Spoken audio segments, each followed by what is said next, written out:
Hello, my First Wolves channel's watchers. It's the Cantu, and today we're launching a new, I guess you could say, web series of sorts on this channel, and it is going to be called Tank Talk. So welcome to the first episode. Now, you can probably guess what the first tank is. A very masculine beast, a very challenging foe to take down. Yes, of course, I am talking, about the Tiger Tank. Also known as the Panzer Mark VI, which... correction. Panzer Mark VI-A. Now, a lot of you guys are going, what the fuck do you mean A? Well, upon making the Tiger II, they didn't really change the classification of the tank, so they just really made it a Panzer Mark VI-B. And so the Tiger I was always known as the Mark A, and then they were also known as, Tiger II was also known as the Mark B. So, yeah, that was the way they did it. So they knew exactly what they were talking about. Either way, we saw a Tiger, we fucking ran. That, God, this thing had an 88mm flat gun, pretty much planted inside of the turret, and it was a mean son of a bitch for one good goddamn reason. Anything that was on the other side of that gun ended up dead. Germans, eventually, after killing so many of our M4 Shermans, nicknamed them Fireflies, especially with the Tiger, because anytime they hit them, they lit up. So Tiger tank crews knew exactly what they were doing with. Now, it wasn't really until, I want to say 44, 43, we made the Sherman Firefly. It was one of those 2 years, and correct me if I'm wrong, I know I probably am, for a fact I know I am. And this thing, we didn't really put a dent in it until then. I mean, we killed a couple of Tiger tanks just with normal M4s by flanking and killing the petrol engines. And I know a lot of you guys are going, wait, did you just say petrol engines? This is a World War II tank. It has to have run off of diesel. Believe it or not, that's what kind of screwed a lot of German tanks. Petrol engines. Now, something, they ignited a lot faster. The gas ignited much quicker than what it would diesel and whatnot, and it created kind of a spark like no other. But a lot of people have claimed that German tanks use diesel, whatever. No, I think there was one half track or scout vehicle that used diesel, but that was one of the only German vehicles that ever did use diesel. So, with all that information, let's get started. As we talk about this tank, let's try to find a game. Man, that was easy. So let's talk about this thing. This thing was in service from 1942 to 1945. Of course, obviously, the war it served was World War II. Now, its maker was known as Henschel & Sons, and the manufacturer was Henschel. Now,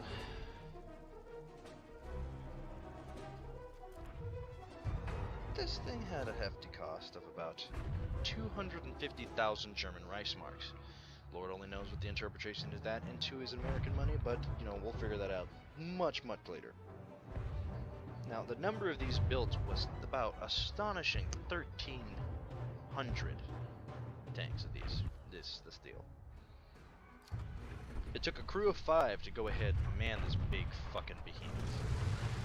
And as you can see how sluggishly it moves, it's not hard to see why.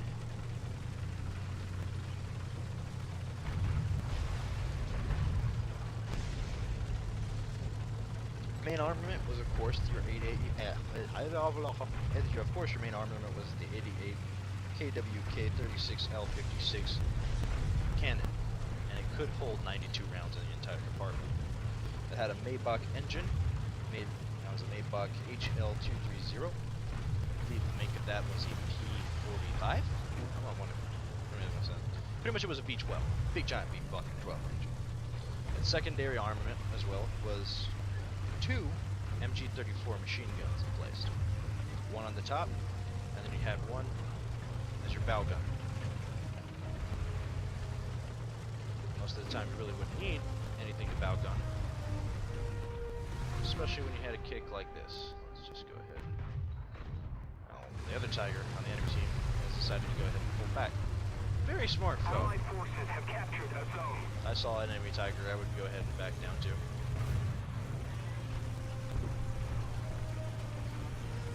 Smart foe, stupid me.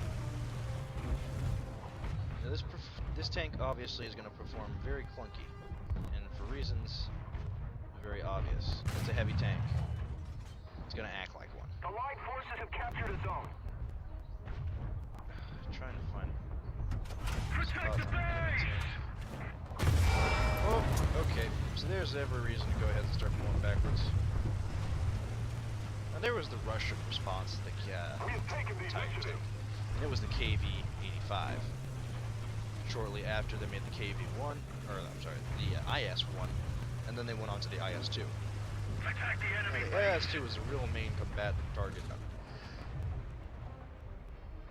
idea for the Russians, because that thing they went ahead and put a 122 field mounted gun on the front of it. So there was your front line on that. Also, as well, on the IS-1, they had an 85mm that they still had off of the KV-85 design. Both of which still did see action and did do well at their jobs of trying to attempting Enemy forces have captured a successfully destroying. zone. Destroy the enemy base. It serves him right. Just took out the engine and everything else on that guy's tank. He's understandably airs of his ways, or at least I'm hoping so. Oh, okay. What we just faced was a T-34-85, and that thing, yeah, it just went ahead and sent us to the tank graveyard. At 85mm Russian tanks did have a lot of power and just dominant range over almost a lot of tanks out there. Mostly because it was a fast reloading round, it wasn't as heavy as your 88 or your 75mm, but it still hit like one of them. It could still pierce through things like butter, and as you saw my Tiger, it pierced through me like butter, and then it detonated into the ammunition rack, which was pretty much an instant kill on everybody that was inside the tank at the time. Allied forces So have captured a zone. whoever was in there wasn't getting out alive once the ammunition ran. A little more effort and victory will be ours.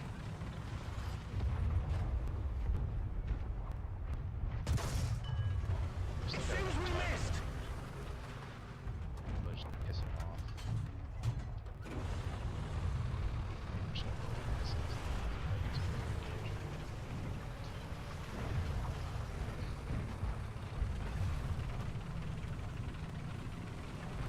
Now there are weak points on the Tiger that shouldn't be mentioned, and it's going to be both the sides and also the rear. And that's why most of the Germans were always very cautious about where they place these Tiger tanks. One, it cost a lot to go ahead and make one tank, and then two, I mean, it's a beautiful little deal. Repairs were a pain in the ass on this tank, as well as some other stuff, so wouldn't you do your best to go ahead and make sure that your beautiful little area didn't get shot up like shit? So yes, these things were guarded. Now, the manufacturing plants, a different story, because that's pretty much how the war and The target hasn't been hit. front, destroying the plants. We haven't As you can see, this thing rocks my board. That 85 really does rock your board whenever it hits. Sometimes you get a lucky non-penetrating shot, but even if you're lucky on that, the sense of the matter, you also get the sense of, well, you just got your entire crew just knocked out, pretty much. As soon as we missed. Thank God for the Germans still Allied playing. forces have captured a zone. No. Got him.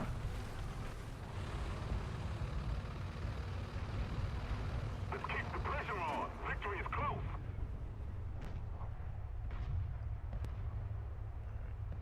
I'm only hoping it's 88mm. Ready fire. I'm just pounding the shit out of his track over here.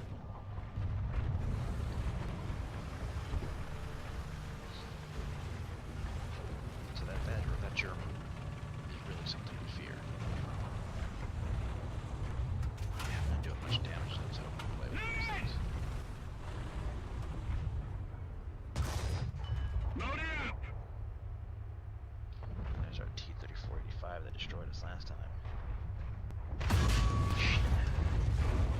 There's his friends our front. That would be our companion. The target hasn't been hit! Look at that beating that this thing can take just for a small Panzer IV.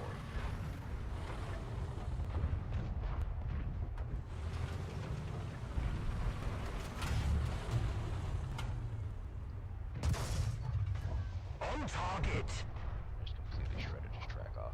Very good. So that'll be a disabling shot from my T-3485 of my own to go ahead and kill that target. Hopefully destroy this bastard. Same time I've got to launch my 6 and everything else to the front and left.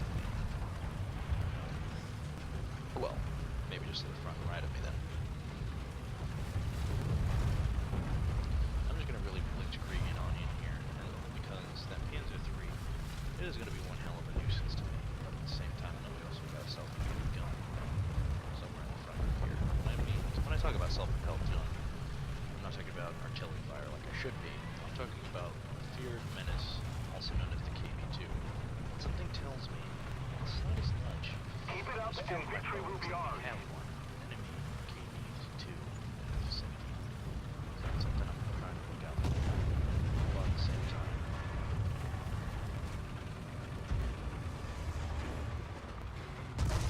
It serves him right. so as you can see, I really didn't have much crap today. I was scared for a little bit too. I thought it was going to be a draw. Because I'm 50 chances that you... Enemy forces have captured a zone. The gun's reloaded! 50-50 chance.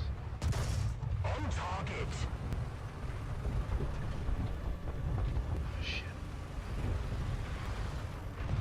Shit. Attack the enemy base. Protect our base. Nasty.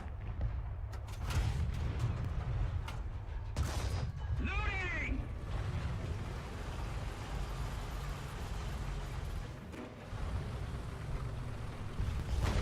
Okay, although I did just get hit by a Stuck 3. Allied forces have So, captured a zone. a lot of you are wondering, why the hell did I get just so quiet? Well, my grandmother's gone to sleep in the other room, and I don't want to be loud and obnoxious and wake her up, so... I know how I can get when I get woken up before I have to go to work, so... There's that. Well, I'm sorry that I couldn't have been in the Tiger any longer. Victory is ours. I'm sorry about that, I really am. But our next video, I promise, my best, I will try to go ahead and stay in that tank a lot longer. And I'll probably just end up doing, staying in the tank while doing, honestly, I'll probably just go over to realistic battles and go ahead and take care of this videos and such that way, instead of having to go ahead and go into arcade and lose the tank. And it will be boring, I can tell you, because going into realistic battle, once I go ahead and lose my vehicle, I lose my vehicle. So there's that. So I'll probably do fighter, tank pairs or whatever. Be my own little support, I don't know. But if you guys like the tank talk, if you like hearing information about the tank, if you like just oozing an awe and new information about the tank that's all historical and shit, then please, let me know, and I will go ahead and make more. I'll make more regardless, but let me know how I can make it better. Let me know how much you really want to hear about these tanks. Well guys, as always, it's Cantu, and I'll see you guys next time.